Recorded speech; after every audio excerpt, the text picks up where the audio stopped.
They say betrayal feels like a stab to the back. But honestly, mine felt more like a slow-motion fall. You know you're going down, you see the ground rushing up, but somehow it still surprises you when you hit. That's what that night was. The moment everything I'd thought was real wasn't. My name's James, just James.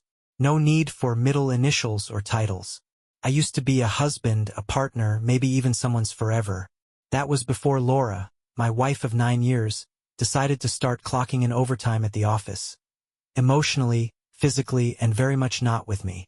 Now, before we get too deep, let me tell you something. I wasn't the perfect husband. I left dishes in the sink, forgot anniversaries once or twice, and my idea of a romantic night was takeout and a documentary. But I was loyal. I showed up. I chose her every single day, even when we fought. That used to mean something. Used to. Started small. It always does. Doesn't it? The late-night texting. The half-second hesitation before she answered my questions. The smile that used to be mine stretched too easily when her phone lit up. I'd ask who it was and get some generic name. Oh, just Dana from marketing. Dana apparently had impeccable comedic timing. She started staying late at work. Again, nothing unusual in itself. Laura was ambitious. Always has been. She managed a team of creatives at a downtown design firm. Long hours came with the job. But ambition doesn't make you change your passwords, keep your phone on silent at home, or sleep with your back to the man you used to curl into. Still, I did what most men do, told myself I was imagining things. Paranoia. Insecurity. Maybe she was stressed, or I was just being overly sensitive. Maybe it was just a phase. I wanted to believe that. Then came the Tuesday night that changed everything. Laura said she had to work late again. Big client pitch, lots riding on it. She looked me in the eye as she told me, grabbed her leather tote, and kissed me on the cheek like she always did. The kind of kiss that says, "Don't wait up." And I didn't. Not because I believed her, but because I finally stopped lying to myself. I waited an hour after she left. That gave her time to settle into wherever she really was going. Then I did something I never thought I'd do in a marriage. I followed her. I felt ridiculous. Paranoid, like a teenager in some bad TV drama. But my gut, the same one that warned me before every major storm, was screaming. So I drove. Careful, quiet. Kept 2 cars behind, windows down, music off. She didn't even notice. Most people don't when they're chasing something of their own. She didn't go to her office. Instead, she made her way across town to this tiny cafe. The kind with Edison bulbs, mismatched chairs, and a chalkboard menu. Romantic in a Pinterest sort of way. She parked, stepped out, and looked around. That's when he showed up. I didn't know the guy. Tall, maybe a few years younger than me, in business casual and confidence. They hugged like they'd been doing it for years. You don't hug your coworkers like that. Not unless you're sleeping with them. They walked in together, sat at a corner table, and from where I was parked, I had a front row seat to my own unraveling. They didn't kiss. Not then. But the way they leaned in close, laughing and sharing smiles, it didn't matter. That kind of intimacy doesn't happen overnight. That's rehearsed. That's earned. That's love or something close to it. My hand was on the door handle, ready to barge in and demand answers. But I didn't. What was I going to say? Caught you enjoying someone else's company? I wasn't interested in making a scene. I wanted confirmation. And I got it. They left after an hour, walked back to her car, and stood talking for a moment.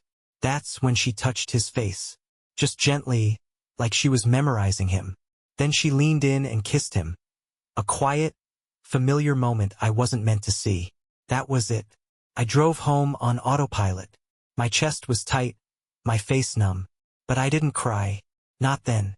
I just felt empty, like I'd been evicted from my own life. Back at the house, I did what anyone would do when the ground starts to crack beneath them. I looked for solid footing. I opened the shared laptop. No password. Laura always used mine. I checked her calendar, her emails, her synced messages. Nothing obvious, but I knew what I saw was curated. She had her own devices, her own spaces. Still, it was enough to realize this wasn't new. I opened a document and started typing. Not a rant. Not a goodbye.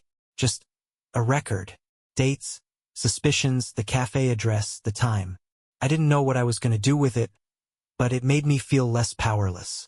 That night, I didn't wait for her to get home. I lay on the couch and pretended to be asleep.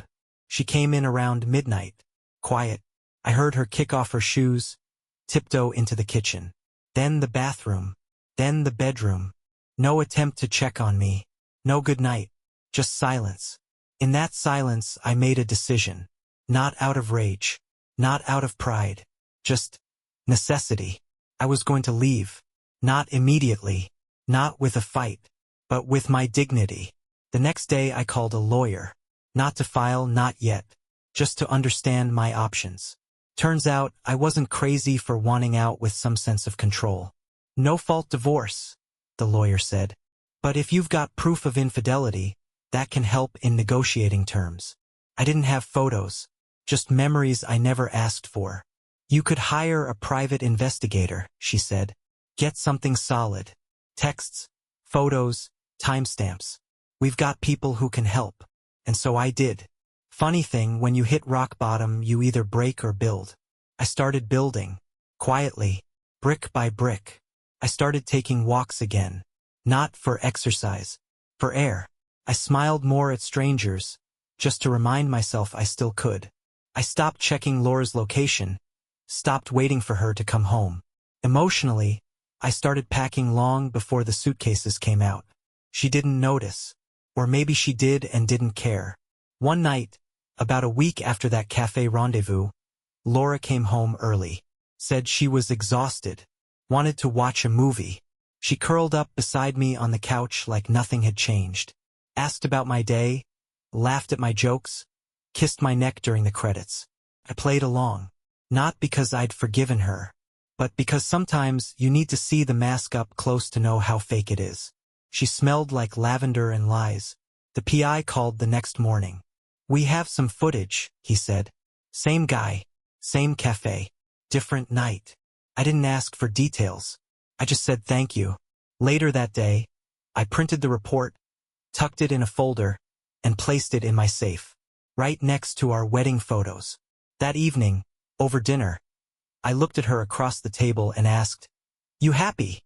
She blinked, caught off guard. Of course. Why? I just nodded. Just wondering. She smiled. You okay?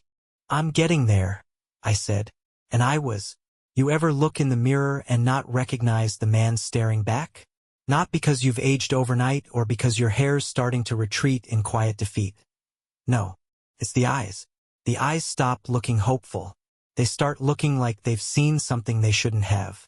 That's how I knew I wasn't the same James the first used to be. It's funny how betrayal doesn't just change how you see the other person. It rewires how you see yourself.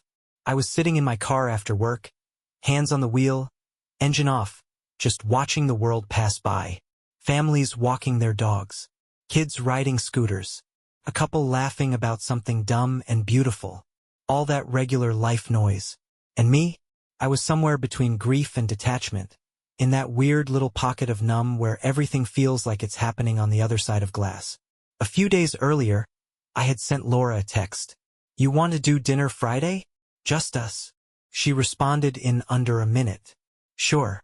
That sounds nice. Red heart. She still used the heart. I remember staring at that emoji like it was some ancient symbol I no longer understood. Like, how do you go from kissing another man in a cafe to sending your husband a heart like everything's normal? But I needed that dinner. Not to win her back. To see if there was anything left worth mourning. We met at this bistro we both used to love. Back when we were still discovering each other. Before mortgages and meal kits and Thursday night shows became the pillars of our relationship. She showed up in a dark green dress I hadn't seen in a while. The kind that used to make me want to hold her waist in every room we walked into. Her hair was up, loose strands framing her face, and she smiled like we were teenagers again. Hey you, she said, leaning in for a kiss that landed too close to my mouth. I gave her a half smile. You look nice. You too. Been a long week. Something like that. The waiter came, we ordered, and for the first 10 minutes it was polite and pleasant. She talked about work, some new campaign her team landed. I nodded, laughed in the right places, played the role. But inside, I was miles away. She asked me about my week, and I told her work was fine, that I'd started running again, which was a lie unless you count the mental sprints I was doing at night when I couldn't sleep. Then, somewhere between the wine arriving and the entrees being served, I asked, "Do you ever think about who we used to be?" She tilted her head. "What do you mean?" "Us. The early days. Before things got complicated." She smiled. "Sure. Of course I do. Do you miss that version of us?" She paused. And there it was, the hesitation. The moment she wasn't sure how honest to be. "I think we've grown," she said carefully. "We've built something more real now. Something solid. Even if it doesn't feel the same?" She looked down at her plate. "You're being kind of intense tonight," she said with a nervous laugh. "Is everything okay?" I leaned back, folded my hands, and took a breath. "Just trying to understand what happened to us." "Nothing happened," she said, voice tight. "We're just in a season." A season.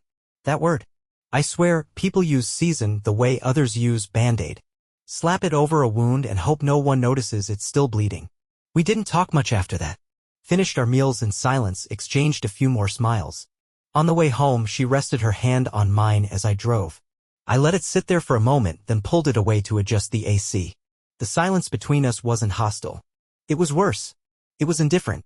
When we got home, she went straight to the bathroom to get ready for bed. I stood in the kitchen, staring at the folder I'd tucked into the drawer under the toaster.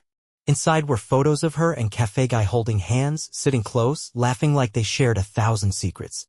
One photo had her looking at him the way she used to look at me. That one hurt the most. That night, I slept in the guest room. When she asked why, I said I was feeling congested and didn't want to keep her up snoring. She nodded and said she appreciated it. She didn't press. No concern. No offer to check on me. I laid in bed staring at the ceiling, the quiet humming in my ears sounding louder than usual. I thought about the version of me she used to love. I didn't think he was all that different from the man lying in that bed. Maybe a little more hopeful. A little less guarded. But still me. The realization hit me like a punch to the chest. She didn't fall out of love with me. She just fell in love with the idea of someone else. A fantasy. An escape. And I became background noise. The private investigator sent over the final batch of evidence the next morning. A short video clip. No audio. Just her and the same man, in a car this time, parked outside a different cafe. She leaned over, kissed him, then rested her head on his shoulder for a moment before stepping out and walking away. She didn't even look guilty. That night, I sat Laura down at the kitchen table. I didn't raise my voice. I didn't accuse. I just slid the folder across to her. She opened it slowly like a student opening a final exam she hadn't studied for. Her face changed. Color drained. Her mouth parted. She looked up at me wide-eyed, deer in headlights. "James?" "Don't," I said. She closed her mouth. For a moment, we just sat there in the heavy silence. Then she whispered, "How long have you known?" "A couple of weeks." She blinked. "Why didn't you say anything?" What was I supposed to say? "Hey, honey, I saw you holding hands with someone who isn't me. Want to talk about it over dinner?" "I didn't mean for this to happen," she said. "They never do," I replied. The conversation that followed wasn't dramatic. There were no screaming matches. No shattered plates. Just the quiet autopsy of something that had already died. She cried. Said it wasn't about love or about me. Said she didn't feel seen. That things between us had felt cold for a while. And I just sat there, nodding. Not because I agreed. Because I was past caring. "I never stopped loving you," she said. "But you stopped choosing me," I said. "And that's what matters." I didn't tell her I was filing yet. I needed a few more days to get things in order. To line up the logistics. I didn't want her turning this into a negotiation. That night, I went for a walk. Ended up at the old park we used to visit when we were still dating. Sat on the bench where I once asked her if she could see herself marrying me someday. I looked around. The swings were empty. The lights were dim. But it felt like the right place to say goodbye. To her. To us. To the man I used to be. There's a strange kind of calm that comes after the storm. Not peace, not yet, but something quieter than panic. Like your body finally gets tired of the adrenaline and says, "All right, that's enough now. Let's just sit in the mess for a while." That's where I was the morning after I confronted Laura. The house smelled like burnt toast, she'd overcooked breakfast and didn't even notice. She mumbled something about running late, kissed me on the cheek like she hadn't cried into her hands the night before, and walked out the door in a rush of heels and perfume. I sat there, coffee in hand, listening to the echo of the front door closing behind her. And I exhaled. That was the moment I really knew it was over. Not because I didn't love her anymore, but because I finally loved myself enough not to stay. I spent that morning calling lawyers. Not just one. 3. I wasn't looking for revenge. I wasn't even looking for punishment. I was looking for freedom, the cleanest, fastest path out. My guy, the one I eventually hired, was named Marlon. He was the type of lawyer who wore soft cardigans but had eyes like a steel trap. Calm, focused, and oddly compassionate. After I gave him the basic rundown, he leaned back and said, "You've got more than enough to justify adultery grounds. But do you want to go scorched earth or surgical?" "Surgical," I said. "I don't want drama. Just clean lines." "Kids?" "No." "Shared property?" "A house, a joint account, and a few small investments. But I have no interest in bleeding her dry. I just want my peace." He nodded, already scribbling notes. "We can draft a clean filing. Offer mediation. Include non-disclosure clauses around the PI reports unless she contests." I paused. "You think she will?" He smirked. "They usually start with 'I'm so sorry' and end with 'I deserve more.' Be prepared for both." That afternoon I made another decision. I was going to move out. Temporarily, at least. Staying in that house, under that roof, pretending we were still something, it was choking me. I needed space. Luckily, I had an old college buddy, Nate, who lived 20 minutes out in a place that smelled like pine and bad decisions. When I called him, I didn't even get through the second sentence before he cut me off. "You got cheated on? Pack your stuff. The guest room's yours." Sometimes friendship doesn't need a lot of explaining. Just a door that opens when your whole life's closing in. That night, Laura came home to find my suitcase in the hallway. She froze. "What's that?" "I'm going to stay with Nate for a bit." Her eyes welled up instantly. "You're leaving." "Not forever. Just for now. James, please. We can work through this. People make mistakes." I looked at her, this woman I'd built a life with, loved through good years and bad. She looked scared. Desperate. Like someone who realized too late that the bridge was burning and she was standing on the wrong side. "I know people make mistakes," I said. "But this wasn't a mistake. This was a choice. Over and over." "I was lonely," she whispered. "So was I." Her shoulders dropped. She reached out, but I stepped back. "I need air, Laura. I need to remember who I am when I'm not bending to keep everything together." "But you're my husband," she said, voice cracking. I nodded. And for a long time I was proud to be. But right now? I don't even know what that means anymore. The drive to Nate's felt like exhaling for the first time in weeks. Windows down. Music up. I don't even remember what song was playing, something with drums and defiance. It didn't matter. What mattered was that for the first time in a long time I wasn't heading home to pretend. Nate greeted me with 2 beers and a bad joke. That's his love language. He didn't press. Just let me sit on the back porch, drink in hand, while the sun tucked itself behind the trees and the sky turned that soft kind of blue that makes you believe in fresh starts. "You ever think," I said eventually, "that you really knew someone only to realize you were just a guest in their real life?" Nate nodded, took a sip, and said, "You were never a guest, man. She just stopped being a host." Over the next few days I settled into something that looked like clarity. I got up early, took long walks, cooked meals that didn't come in microwave trays. I even read a book for the first time in months, a real one, with pages and everything. Laura texted once or twice. Kept it short. "I miss you. Can we talk soon?" I didn't respond. Not yet.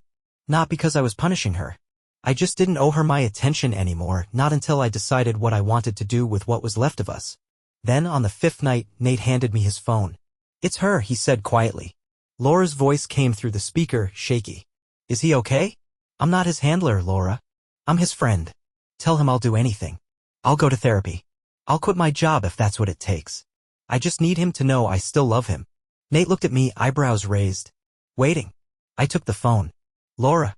James." Her voice cracked. "Please, can we talk? In person?" I paused.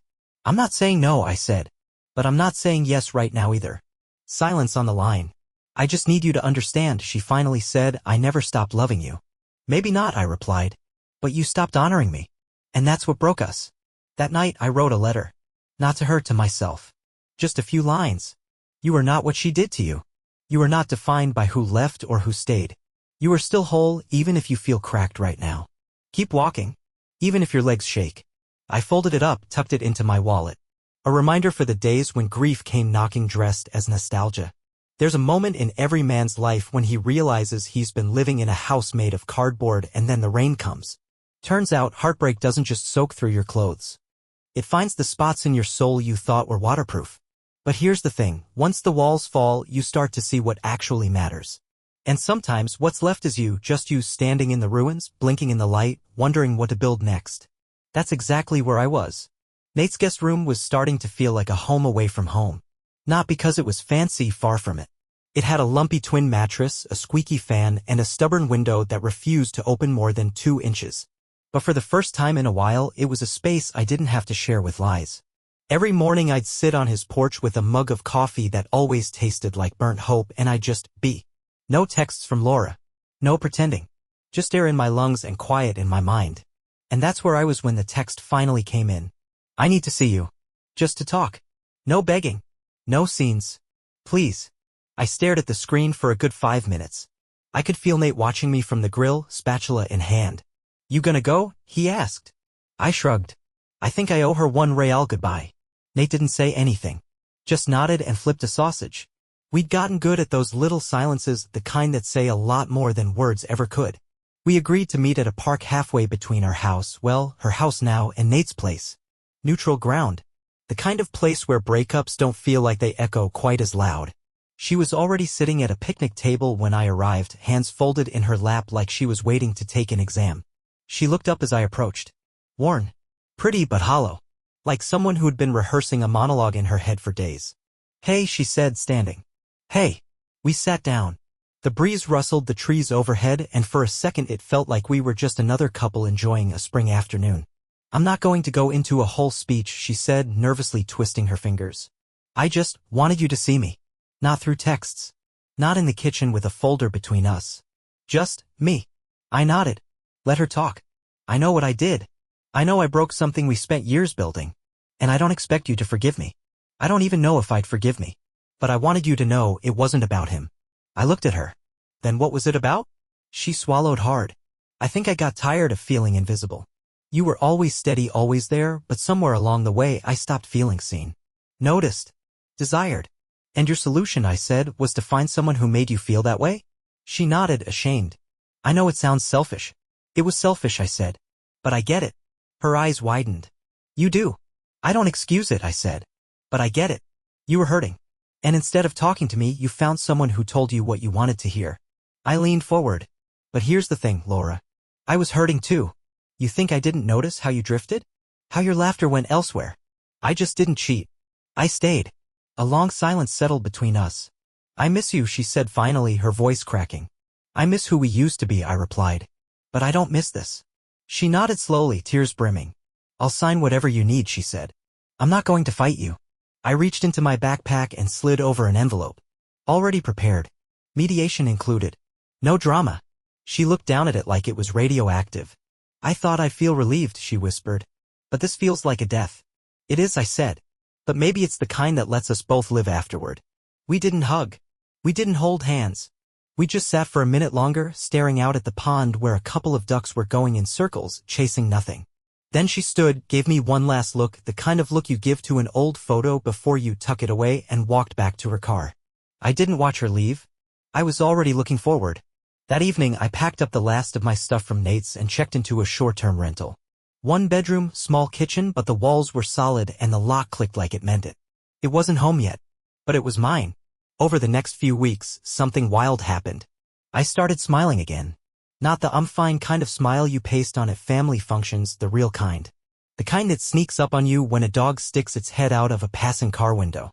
Or when a stranger at the coffee shop tells you they like your shirt. I started running for real this time. Not to escape anything. Just to feel my legs under me again. To remind myself I still had motion, strength, blood in my veins. I joined a men's group too.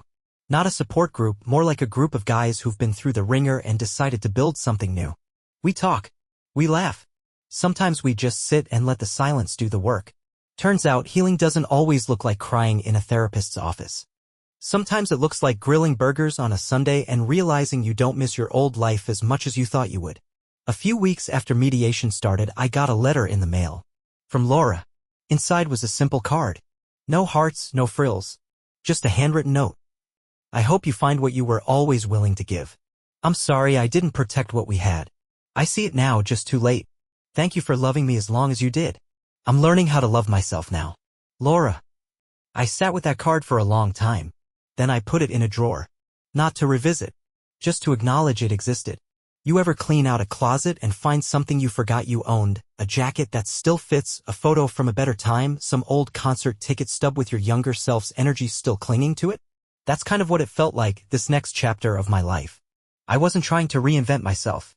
I just wanted to remember who I used to be before I became the guy who scheduled his happiness between Thursday garbage day and Sunday laundry. It's strange how marriage, even the good kind, can quietly erase parts of you. You don't even notice it happening. One compromise at a time, one, maybe later, at a time, and suddenly the things that lit you up are buried under spreadsheets and grocery lists. So I started digging. The first thing I did? I bought a guitar. Not an expensive one. Just a used Yamaha I found on Facebook Marketplace from a guy named Ron who smelled like barbecue and was clearly sad to part with it. You play? He asked, handing it over. Used to, I said, brushing the dust off. He grinned. Well, she's got some good songs left in her. I didn't tell him it had been 12 years since I'd played anything beyond air guitar on a road trip. That night, in my tiny rental, I sat on the edge of my bed and tuned the strings slowly like I was reacquainting myself with an old friend. The first chord sounded like a question. The second, a memory. Next, I booked a trip. Just a weekend thing. A cabin near the lake. Somewhere I could hike and sit by a fire and stare into the kind of silence that doesn't ask anything of you. When I told Nate, he grinned and said, "Look at you, Walden." I laughed. I'm not trying to find myself in the woods. Sure, he said. But you might like who you run into out there. He wasn't wrong. The cabin was modest, knotty pine walls, creaky floors, and a view of the lake that made mornings feel like prayers. No TV. Barely any cell service. Just a fireplace, a journal, and a stocked shelf of books with cracked spines and yellowed pages. The first night, I sat outside wrapped in a blanket with a cup of tea I didn't even like and just listened. No traffic. No ping of notifications. Just owls, wind, and the occasional rustle of some small creature trying not to get eaten. I hadn't realized how much noise I'd been living in until it was gone. On the second day, I took a hike around the lake trail. The path was narrow and muddy in spots, the air clean in that way that makes you want to breathe deeper than usual. I passed a couple of hikers with dogs, a guy on a bike, and one woman sitting on a bench sketching something in a little notebook. I gave her a polite nod. She nodded back. I didn't stop. Didn't ask her name. Didn't make it weird. But something about that quiet exchange stuck with me. Just two strangers coexisting in peace. No pressure. No agenda. And it reminded me connection doesn't always have to come with strings attached. Sometimes a moment is just a moment and that's enough. Back at the cabin that night, I built a fire with more confidence than skill. Sat in front of it and wrote the kind of journal entry I hadn't written since I was 25 and still believed I'd write a novel someday. It wasn't anything profound. Just reflections. I miss the way I used to wake up excited. Not because something big was happening, but because anything could happen. I want that feeling back. I paused, looked at the fire, and added one more line. I think I'm getting closer. The day I returned, I had a message from Marlon, my lawyer. Hey James, she signed. Everything's in motion. Give me a call when you've got a minute. I stared at the message for a beat. Then I called. Smooth as we could have hoped for, he said. Mediation was quick, no pushback. You'll be officially divorced by the end of the month. I exhaled. Not sadness. Not joy. Just clarity. It was like someone finally finished writing the last sentence in a chapter I'd been stuck in for too long. Thanks, Marlon. You doing all right? He asked. I thought about it. Yeah, I said. I'm getting there. That weekend I saw my mom. We sat on her back porch with iced tea and lemon cookies, the kind she always makes when she knows something's up. She didn't ask about the divorce. Not directly. Just gave me the space. You were always the type to hold on too long, she said at one point, brushing crumbs from her lap. Toys. Socks. People. I smiled. I thought loyalty was a virtue. It is, she said. Until it becomes self-neglect. That one stuck with me. She squeezed my hand before I left and said, just promise me one thing. What's that? Don't shrink just because someone couldn't handle your full size. That night, I played my guitar again. Fumbled through a few chords. Then stumbled into a melody that didn't come from memory, it just sort of showed up. And I played it again. And again. Until it felt like mine. The next morning, I woke up without that familiar ache in my chest. No dread. No lingering mental slideshow of what used to be. Just the sunlight pushing through the blinds. And a feeling I hadn't had in a long time. Hope. Not the loud kind. Not the fireworks and grand gestures kind. Just a quiet whisper. You're gonna be okay. I didn't go looking for anyone. That's the truth. You don't walk away from a crash and jump right into the next lane to start shopping for a new ticket on the next express. At least, not if you've got any sense left in you. What I did do was start going to this little coffee shop down the street from my rental. Not a chain. Just a cozy, worn-in place with creaky floors, real mugs, and an older barista named Earl who always wore Hawaiian shirts, no matter the season. Earl made strong coffee and stronger opinions. The first time I walked in, he looked me up and down and said, "You've got the face of a man rebuilding. You'll want the dark roast." I laughed. "Is it that obvious?" He nodded. "You've got rental furniture energy. Seen it 100 times." I liked Earl immediately. The shop became part of my rhythm. Mornings before work, sometimes late afternoons on weekends. I'd sit by the window with my coffee and a journal or a book I kept pretending I'd finish. And one Tuesday morning, she walked in. Nothing dramatic. No music swelled. No slow motion. She just walked in, ordered a tea, and sat at the table next to mine like it was any other day. I wouldn't have even noticed her if not for the fact that she pulled out a paperback I just finished the week before, The Art of Racing in the Rain. She caught me glancing and smiled. "This one kill you at the end too?" she asked. I blinked. "Yeah. That last chapter? Wrecked me." She laughed easy and warm. "I'm Mia," she said, offering her hand. I shook it. "James? Nice to meet you, James." We didn't talk much that first time. Just exchanged a few bookish pleasantries, talked about dogs and rainy days and how Earl's coffee was both a blessing and a gastrointestinal threat. But when I left that morning, I noticed something strange. I was smiling. Without effort. Without armor. And for the first time in a while, I didn't feel like a man walking away from something. I felt like a man walking towards something. Mia started showing up more often after that. Maybe she already had a routine there. Maybe she adjusted it. I didn't ask. Sometimes we'd talk. Other times we'd just sit near each other, both reading or pretending to. She never pried. Never asked personal questions. Just let things unfold in that quiet, casual way that doesn't press on wounds. One afternoon, we were both there longer than usual. She looked over and asked, "You ever get tired of coffee shop small talk?" I smiled. "All the time. Want to try lunch instead?" It wasn't a date. It was something softer than that. Something simpler. I said yes. We went to this little deli a few blocks over. Split a sandwich and argued about whether you're supposed to toast rye bread. I say no, she says absolutely yes. She told me she was a social worker. Worked mostly with at-risk youth. Loved what she did, hated the bureaucracy. I told her I was recently separated. She didn't flinch.